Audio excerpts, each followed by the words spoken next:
ఈ సాతానుడు విచ్చలవిడిగా కొంచెం ఆరోగ్యంగా ఉంటే దేవుని మాట వినాం, కొంచెం డబ్బు ఉంటే దేవుని మాట వినాం, లోక సంబంధమైన మనసుతో లోకంలో ఉన్న వాటిని వెంబడిస్తాం. ఆందోళన గురైపోయినప్పుడు మాత్రం దేవుడా దేవుడా దేవుడా అని పాస్టర్ గారు ప్రార్థన చేయండి అని పరుగులు పెడతాం. ఏ రూట్లైనా శ్రమ అనేది క్రైస్తవుడికి వస్తుంది. ఎందుకంటే క్రైస్తవుడికి అసలైన శిశులైన శత్రువు సాతానుడు.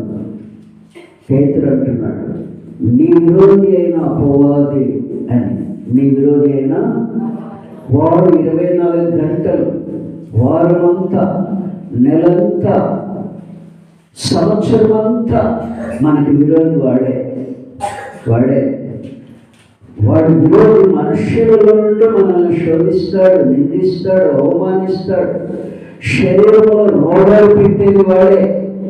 ఏమికి ఎవరు పెట్టారండి? చెప్పాలి. సాతాను చక్కగా ఏకీభవించాడు.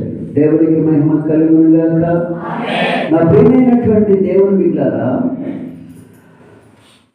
ఏడంటున్నాడు, సాతానుడు పెంచినటువంటి రోగములలో పడి కొట్టుమిట్టాడుతూ సాతానుడు నలిపేస్తున్నప్పుడు, గిలగిల్లాడిస్తున్నప్పుడు, కుమారులను చంపేసినప్పుడు, కుమార్తెలను చంపేసినప్పుడు, కోడళ్ళు అల్లులను చంపేసినప్పుడు, తన ఆస్తులన్నీ తీసేసినప్పుడు ఏవో బురదలో కూర్చుని అంటున్నాడు, యెహోవా ఇచ్చెను, యెహోవాయే తీసుకొనెను గనుక ఆయనకి స్తుతి